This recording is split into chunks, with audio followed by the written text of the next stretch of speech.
Ada ratusan rencana kegiatan GPM di 2023, pendidikan dan ekonomi menjadi prioritas. Ada ratusan rencana kegiatan Gereja Protestan Maluku (GPM) di tahun 2023 yang telah dicanangkan Majelis Pekerja Lengkap MPL dalam sidang ke-43 di Piru, Seram bagian Barat, Maluku. Ketua Sinode GPM Alifas Tomix Mas Paitela mengatakan keseluruhan itu bakal dikerjakan oleh 4 departemen di Sinode serta biro, badan, dan yayasan milik gereja.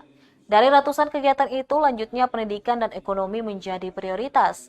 Semisal November ini ada dari Yayasan YPK GPM mewakili Indonesia pada Festival Internasional di Singapura. Tanggung jawab dan tugas untuk memberdayakan ekonomi masyarakat pun diemban MPL agar mengeluarkan semua warga Maluku dari jurang kemiskinan. Bukan hanya itu, bahkan persoalan sosial politik dan kesejahteraan dari hasil tambang yang menunjang dan memberikan dampak positif bagi masyarakat Maluku pun terakomodir.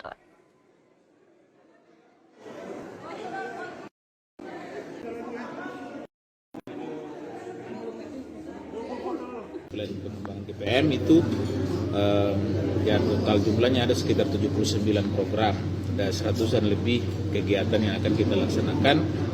Itu akan dilaksanakan oleh 4 departemen di Sinode GPM, pada biro-biro dan juga pada badan-badan non-departemen dan yayasan-yayasan milik gereja.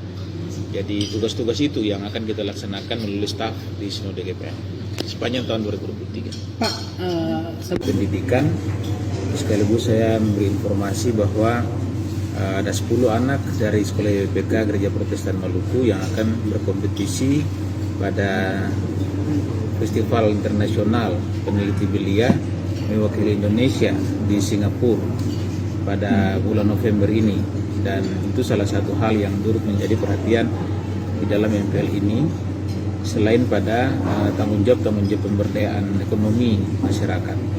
Itu bagian dari tugas-tugas gereja di tengah-tengah masyarakat yang juga bertujuan sebenarnya untuk mendorong peningkatan kapasitas ekonomi masyarakat Maluku Utara dalam rangka membawa kita bersama-sama keluar dari jurang kemiskinan. Saya nyatakan ditutup demi nama Bapa, Anak, dan Roh Kudus. Terima kasih sudah nonton. Jangan lupa like, subscribe, dan share ya.